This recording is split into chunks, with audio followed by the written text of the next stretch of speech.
আসসালামু আলাইকুম রহমতুল্লাহ বারকাতুহু। শাহেখ ভালো আছেন? রহমতুল্লাহ বলেন, জি ভাই ভালো আছি আলহামদুলিল্লাহ, বলেন। আমার দুইটা ছোট ছোট প্রশ্ন। একটা হচ্ছে যে বাংলাদেশে আম, কুরবানি নিয়ে খুবই প্রচলিত যে কুরবানির মাংস তিন ভাগে বন্টন করা হয়। এক ভাগ দেয়া হয় গরিব মিসকিন, এক ভাগ দেয়া হয় আত্মীয় স্বজনরা, আর এক ভাগ নিজের জন্য রাখা হয়। এটা কতটুকু শরিয়াহ সম্মত একটু যদি বলতেন। কোরবানির গোশত তিন শ্রেণীর মানুষ খাবে, এটা ঠিক আছে, কিন্তু তিন ভাগ করতেই হবে এমন কথা শরীয়তে নেই, আর তিনটা ভাগ সমান হইতে হবে এমন কথাও শরীয়তে নেই। আশা করি বুঝতে পেরেছেন। তিন জি। শ্রেণীর মানুষ খাবে মানে নিজের নিজের বাড়িতে খাবে, সেটা বেশি খাক সমস্যা নেই। যদি বেশি প্রয়োজন থাকে বেশি খাবে, আর যদি অভাবী বেশি থাকে তো অভাবী বেশি খাবে, আর আত্মীয় স্বজন আর মেহমান বা বন্ধু বান্ধব বেশি থাকে তো তারাই বেশি খাবে। বেশি কম করায় কোনো অসুবিধা নেই।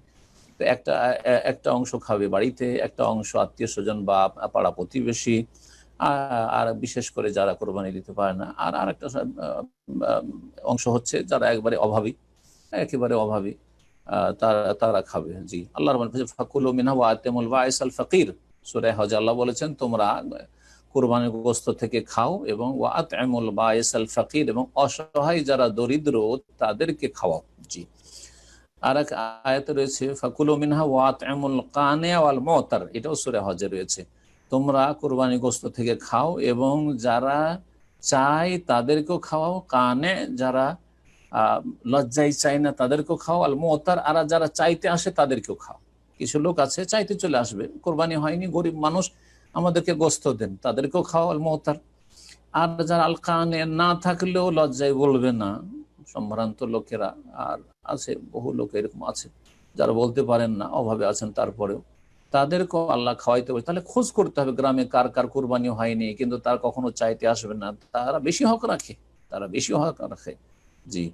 তো এইভাবে করতে হবে। আর তিন ভাগ করা এটা আমাদের দেশীয় প্রচলন, দেশীয় প্রচলন। আহ, আর তিন ভাগ করে আবার অনেক জায়গায় আরো এর এর মধ্যে কুসংস্কার আছে। তিন ভাগ করে আবার একটা ভাগ গ্রামের যে দায়িত্বশীল আছে, সর্দার বা মাতাব্বর আছে, তার কাছে জমা হবে, আবার গ্রামে বন্টন হবে, আপনার বাড়িতে ফিরে আসবে ওই গোস্তগুলো। এই ধরনের বিধাতগুলি আছে, এগুলি হওয়া উচিত নয়, এগুলো হওয়া উচিত নয়। আপনি যদি নিজে ভাগ করে দিয়ে দেন, যে আমি কিছু রাখলাম আর কিছু বিতরণ করলাম, কিছু আত্মীয় স্বজনকে খাওয়াইলাম, সেটা ভালো।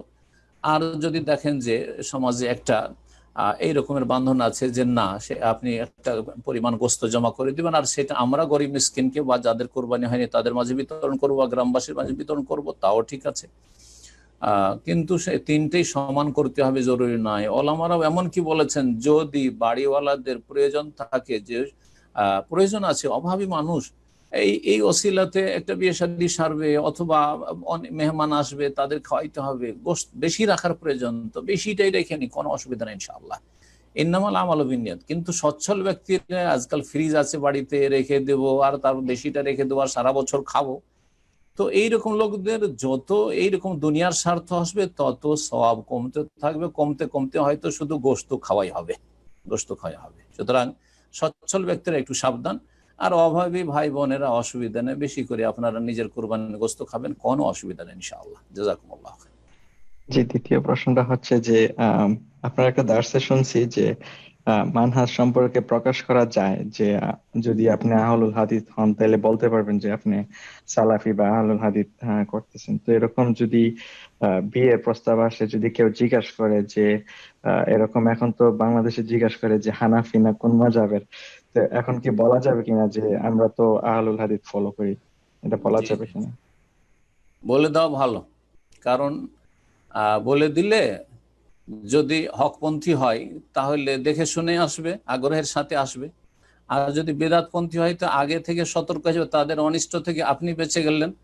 আর তারাও হয়তো পরে মনে করবে যে আমরা তো ধোঁকা খেয়ে গেলাম, না তো এদের সাথে তো আমরা বিয়ে দিতাম না, তো আম, যাক, দূরে সরে গেল, ভালোই হলো। কারণ অনেক ভাইরা, আমাদের এক ছাত্র আছে এখানে, 15-20 বছরের ছাত্র আমার এখানে এখনো আছে। তো সেই ভাই ব্রাহ্মণবাড়িয়া বাড়ি, তো ওই ভাই বিয়ে করেছিল এক দেওবন্দি ঘরানায়, কমি ঘরানায়, আর তারপরে তার শালা হচ্ছে কমি হুজুর। তো স্ত্রীকে নিজে কন্ট্রোল রাখতে পারলো না, ও ভাই কন্ট্রোল করে নিল, দুটো মেয়ে হয়ে গেছে, তারপরও সে তালাক নিয়ে চলে গেল যে না আমি এই ওয়াহাবির সাথে থাকবো না। ওকে হেদায়ত করতে পারলো না, বরং থাকবেই না, ও জি থাকলোই না, চলে গেছে। আলহামদুলিল্লাহ, ও আল্লাহ ওকে নেক স্ত্রী দিয়েছে। তো কথা হচ্ছে যে এইরকম দুর্ঘটনা ঘটছে, সুতরাং প্রকাশ করে দেওয়াটা ভালো হবে, প্রকাশ করে দেওয়াটা ভালো, আপনার জন্য কল্যাণকর হবে।